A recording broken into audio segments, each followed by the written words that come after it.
तर आज आमच्या आत्याने बनवलेली वाटाण्याची आमटी, पण मला आमटी आवडतच नाही. मग आता काय करू म्हणून मग मी म्हटलं पटकन काहीतरी होईल असं करते. तर ही बघा शेवची म्हटलं भाजी बनवते. म्हणून कांदा कापून घेतला बघा. 2-3 कांदे घेतले मोठे मोठे.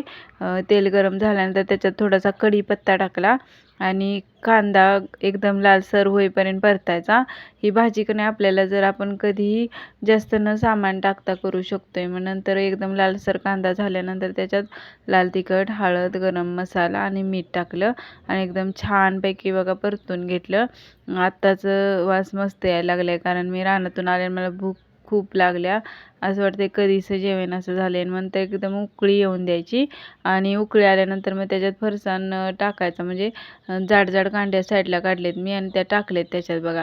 आणि मग नंतर जास्त उकळून द्यायचं नाही. टाकल्यानंतर थोडा वेळच उकळून द्यायचं, कारण ते फरसाण आहे का नाही ते लगेच मऊ होतं आणि मग एकदम घट्ट होतं.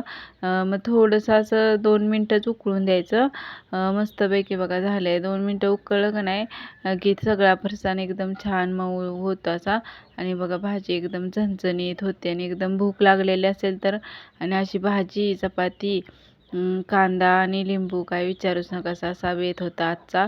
तर चला बाय, भेटूया नेक्स्ट व्हिडिओमध्ये. माझ्या व्हिडिओला लाईक, कमेंट, शेअर, सबस्क्राईब करा सर्वांनीच. आणि मग सगळेजण जेवून घेतला आम्ही.